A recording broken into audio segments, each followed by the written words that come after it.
You pass them every day, at the coffee shop, at the airport, in line at the grocery store, plain clothes, old shoes, nothing signaling success. And yet, they could afford almost anything around them.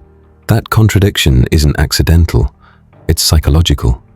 Because the people who act poor while being rich aren't hiding money. They've moved past what money used to do for them. Most people believe wealth makes life louder. More money, more proof, more signals. That only happens early. Before money feels stable, it feels fragile. And fragile things get displayed. You don't spend to impress others. You spend to calm yourself, to silence the question underneath. Do I finally count? This is where anxiety lives. In checking, in comparing, in watching everyone else move. Someone upgrades, your chest tightens. Someone posts success, you feel late. So spending becomes reactive, fast, emotional. Then something shifts. Not when money is endless, just when it's dependable. When you stop worrying about losing it tomorrow, you stop using it to prove something today. That's the flip. Money stops being identity and starts being infrastructure.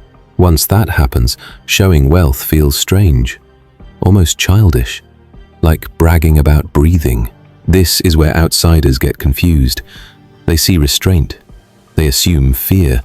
But the real change is attention. Quietly wealthy people stop optimizing for image and start optimizing for options. Not dramatic options, simple ones. The option to say no, the option to walk away, the option to slow down.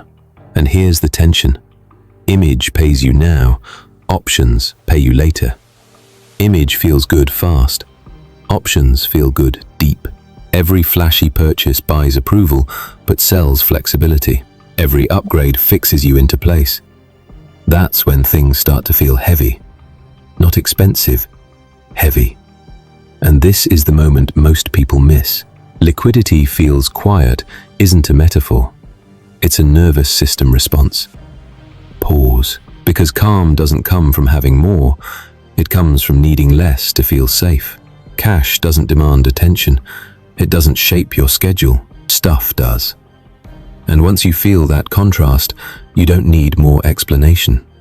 You pivot, fast, because right after the heaviness comes exhaustion. The exhaustion of watching others, the exhaustion of keeping pace, the exhaustion of pretending not to care. This is the peak of the rat race. Money feels loudest here because it's tied to self-worth. Every signal feels urgent, every comparison feels personal, till something breaks. Not financially, mentally. You realize the race has no finish line. Winning just moves the target. Applause fades faster every time. So some people do something radical. They stop playing. No announcement, no explanation. They just exit. They stop correcting assumptions. They stop proving capacity. They stop defending choices. Silence replaces performance. Not weak silence, stable silence. The kind that doesn't rush to be understood.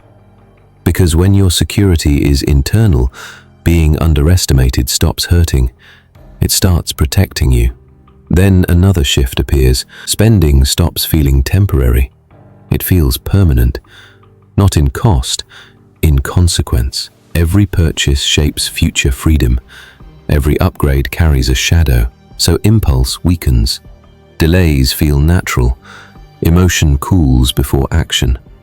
Not because desire is gone, but because desire is questioned. And slowly, life gets quieter. People assume you're frugal, or struggling, or behind. And you let them.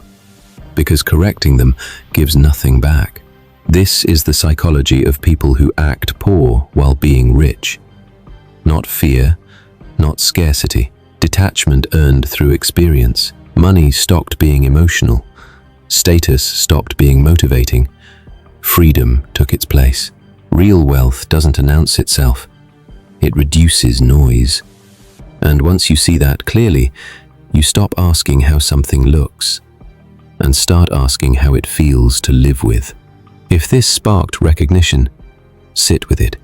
And if you want more psychology-driven insights like this, support the channel with a like and subscribe to keep exploring how the mind really works.